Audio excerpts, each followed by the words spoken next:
Hi friends, welcome. Happy channel.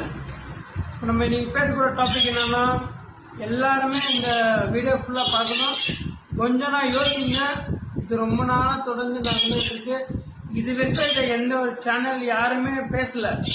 முதல் முறை நம்ம பேச போறோம். அதனால கொஞ்சம் கவனிச்சு கேளுங்க. டாபிக்ல போலாம். நான் உங்களுக்கு இமேஜ் காட்டுறேன், நீங்க அதை பாருங்க. இந்த இமேஜ்ல இந்த மாதிரி நிறைய பேர் வந்து நிறைய வீடியோஸ் பார்த்துருக்கலாம். இன்ஸ்டாகிராம், ஃபேஸ்புக், யூடியூப், அது இந்த மாதிரி வந்துட்டு நிறைய வீடியோஸ் பார்த்துருக்கலாம். இந்த மாதிரி டான்ஸ் ஆடுறவங்க எல்லாரும் நீங்க பார்த்துருக்கலாம். ஆனா அவங்க ஏன் இந்த மாதிரி டான்ஸ் ஆடுறாங்கன்னு சொல்லிட்டு இது வரைக்கும் அவங்க கேள்வி கேட்டதில்லை. அதுவும் பொதுவா இந்த கோயில் ஃபங்க்ஷன் அந்த மாதிரி ஃபங்க்ஷன்ல இது தொடர்ந்து நடந்துட்டே இருக்கு.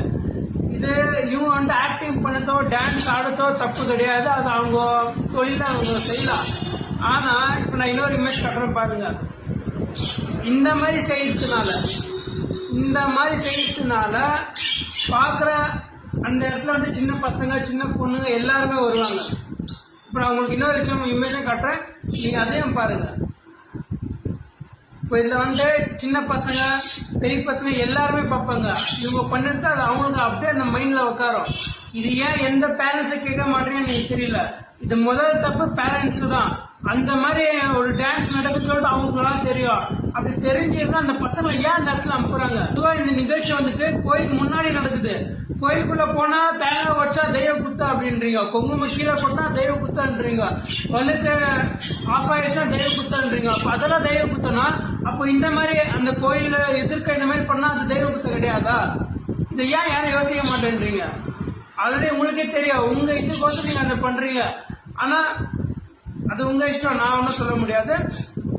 ஆனா அந்த டான்ஸ் ஆடுறவங்களுக்கு இந்த மாதிரி ஹார்ட் ஒர்க் பண்ணா நீங்க பண்ணலாம். அதை விட்டு இந்த மாதிரி பண்ணாதான் இந்த மாதிரி பார்ப்பாங்க, இந்த மாதிரி பண்ணாதான் இந்த மாதிரி பார்ப்பாங்க, அவங்க பார்ப்பாங்கன்னா இந்த மாதிரி கிடையவே கிடையாது. இது வந்து நீங்க பண்ணது தப்பு இல்ல, ஆனா எந்த இடத்துல பண்றீங்க அதுதான் தப்பு. பசங்க முன்னாடி ஏன் அதை பண்றீங்கன்னு தான் கேக்குறேன். அதான் அவங்க பேசுற அந்த வார்த்தைகள் அதெல்லாம் ரொம்ப ரொம்ப மோசமா இருக்கு.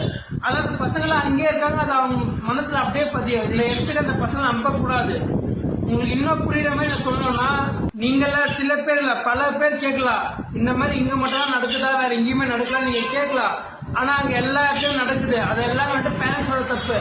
நாளைக்கு வந்துட்டு என் பையன் அதை பண்ணிட்டான், என் பையன் இதை பண்ணிட்டான், என் ஸ்கூல் அதை பண்ணிட்டான், அந்த இடத்துல அதை பண்ணிட்டான் அப்படின்னு சொல்றவங்க அது பேரண்ட்ஸ் தப்பு. அது அவங்க தப்பு கிடையாது. நீங்க அதை விதைக்கிறீங்க அப்படியே அவங்க மனசுல. இன்னொன்னு வந்துட்டு இந்த மூவிஸ்ல கூட அந்த மாதிரி வருது. ஆனா அதுக்கு வந்து சென்சார் இருக்கு. A certificate, U certificate, UA certificate, அந்த மாதிரி சென்சார் இருக்கு. 18 வயசு தாண்டினா போலாம். 18 வயசு உள்ள இருக்கிறவங்க இதுக்கு போகக்கூடாதுன்னு சொல்லி ஒரு சென்சார் சர்டிபிகேட் இருக்கு. ஆனா இந்த மாதிரி நிகழ்ச்சிக்கு இந்த மாதிரி இதுக்கு என்ன இது இருக்கு? இது நடுரோட்ல பண்றாங்க. அவங்க பண்ணி தப்பு இல்லை, ஆனா அவங்க பேசுற அந்த செயல் தான் தப்புன்ற. இன்னொரு மறுபடியும் சொல்றேன், அவங்க டான்ஸோ அவங்க தொழில தப்பு கிடையாது. ஆனா அவங்க பேசுற வார்த்தை தப்பு. அந்த செயல் வந்துட்டு அந்த இடத்துல பண்றாங்க இல்லையா, அது வந்துட்டு ரொம்ப ரொம்ப தப்பு. ஃபியூச்சர்ல வந்துட்டு இப்ப எல்லாம் உங்களுக்கே தெரியும் பசங்க எல்லாம் எப்படி இருக்காங்கன்னு சொல்லிட்டு, இது தொடரணும் அப்படின்னு நினைச்சீங்கன்னா உங்க பசங்க நீங்க எதுவுமே கேட்காதீங்க, ஃப்ரீயா விட்டுங்க, அவங்க ஃப்ரீயா போய் பார்க்கட்டும். அப்படி இல்ல என் பையன் ஒழுங்கா இருக்கணும் அப்படின்னு நினைச்சீங்கன்னா இதை இப்பவே நீங்க ஆரம்பிச்சீங்கன்னா நமக்கு அங்க வந்து ஸ்டாப் ஆகும். இன்னொன்று முக்கியமான விஷயம் என்னன்னா, இந்த மாதிரி நிகழ்ச்சி நடக்கிறப்போ அது திருவிழாவில் மட்டும் நடக்குது, அது கோயில் முன்னாடியே நடக்குது. இது தப்பு இல்லையா, தப்பு இருக்கா உங்களுக்கு தான் தெரியும். ஆனா இதை வந்துட்டு பெரிய ஆளுங்களே வந்து அவங்க எதிர்க்க நின்று பாக்குறாங்க. அப்ப அவங்களே பாக்குறப்போ சின்ன பசங்க என்ன தோணும், அவங்களே பாக்குறாங்க நம்மளும் பார்க்கல, அதுவும் தப்பு கிடையாதுன்னு தோணும். அதனால பெரியவங்க நீங்க எப்படி இருக்கீங்களோ அதே மாதிரிதான் உங்க பசங்களும் இருப்பாங்க. நான் மறுபடியும் சொல்றேன், அவங்க டான்ஸ் அவங்க தொழில் தப்பு கிடையாது. ஆனா அவங்க செய்யற செயல் அந்த வார்த்தை மட்டும்தான் தப்பு. அது பேரண்ட்ஸ் நீங்க தான் அவங்க பசங்களை பார்த்துக்கணும். இல்ல நான் ஏதாச்சும் தப்பாவோ என்ன பேசியிருந்தா சாரி, பசங்களை நீங்க தான் பார்த்துக்கணும், யாரும் பார்க்க மாட்டாங்க. நன்றி. நம்ம அடுத்த வீடியோல இதோட பெஸ்டா போடுவோம். பிள்ளைங்களை ஒழுங்கா வளர்க்க தெரியாத ஒவ்வொரு அப்பனும் குற்றவாளி தான்.